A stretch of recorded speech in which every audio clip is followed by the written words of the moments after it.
Hi, boys and girls. It's Mrs. Estes here. I'm going to read you a book today called Cloudette. And here she is, Cloudette. Along with this story, you're going to do a little bit of writing, and you even have the parts in your bag of materials to make a little cloud. You don't have to name it Cloudette, maybe something different. Cloudette by Tom Lichtenheld. I bet you already have an idea whether this is going to be a fiction or non-fiction story. There's a little cloud with a face and a name. That probably tells us that it's going to be fiction. Cloudette was a cloud, a very small cloud. Usually, Cloudette didn't mind being smaller than the average cloud.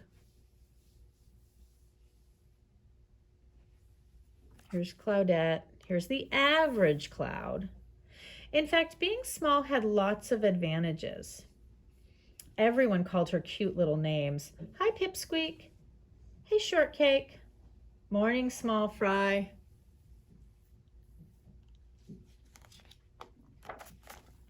She had lots of little friends.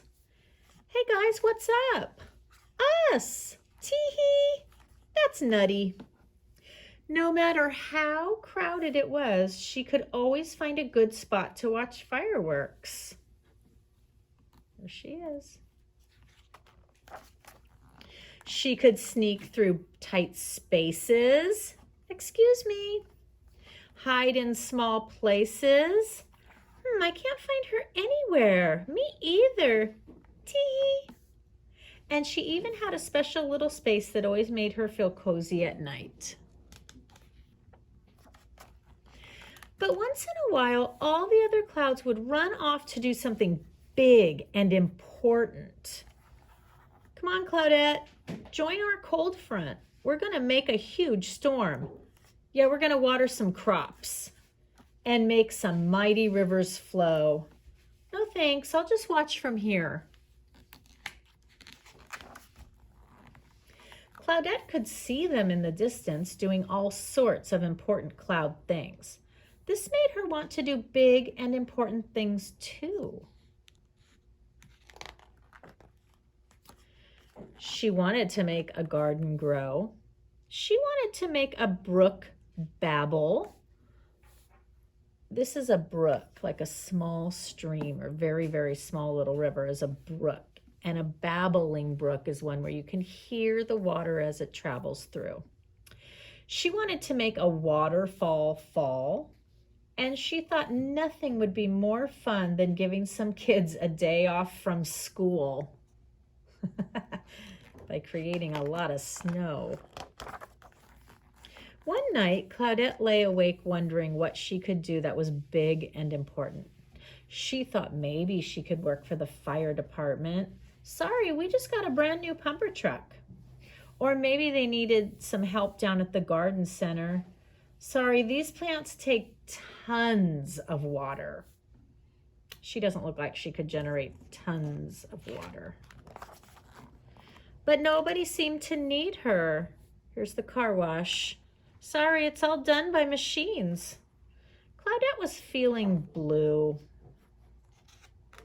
You can tell by her face what, what that means. Not happy. The next day, there was a big storm in Cloudette's neighborhood. The sky got dark, the rain came down like cats and dogs, and the wind blew harder than she'd ever seen wind blow before. When the storm finally stopped, Cloudette realized she'd been blown far from her neighborhood. She didn't know anyone here, and they didn't seem eager to get to know her. Hello, hi, howdy, how you doing? Not saying a word. But pretty soon she was making new friends and seeing things she'd never seen before. Welcome to our neck of the woods, Small Fry. What a cute little cumulus. Have you seen our new pal? Barely. Then she heard something she'd never heard before. Ribbit. She looked down at what was supposed to be a pond, but was really just a puddle of mud. What happened to your pond, Froggy? It dried up, and now it's more like a puddle than a pond. This gave Cloudette an idea, more like a brainstorm, actually. She held her breath until she started to puff up all over, and then she turned a nice blue-gray color. She kept growing until it looked like she was ready to burst. She shook her behind until it made a little rumbling sound. Not quite what you'd call thunder, but enough to let people know they might want to grab an umbrella. And then she did what she'd wanted to do for ages. She let it pour.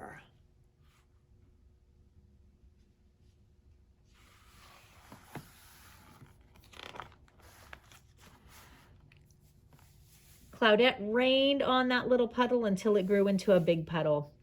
And she kept on raining until that big puddle grew into a perfect pond. As soon as she stopped, frogs of every stripe and spot came jumping into the pond. They all let out a big thank you in unison. That means together at the same time. Ribbit! Cloudette was exhausted but happy.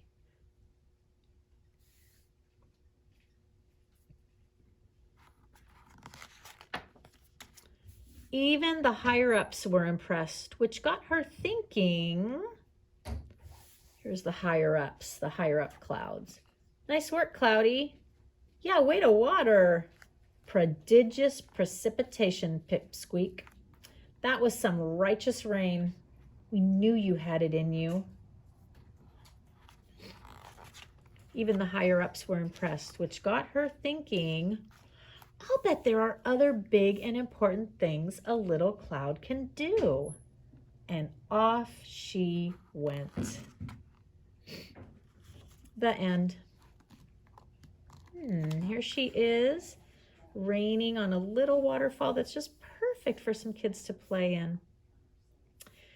I wonder if you can think of some other things that a little cloud could do. Gosh, what could she do? I bet there's a lot you can think of. Thanks for listening.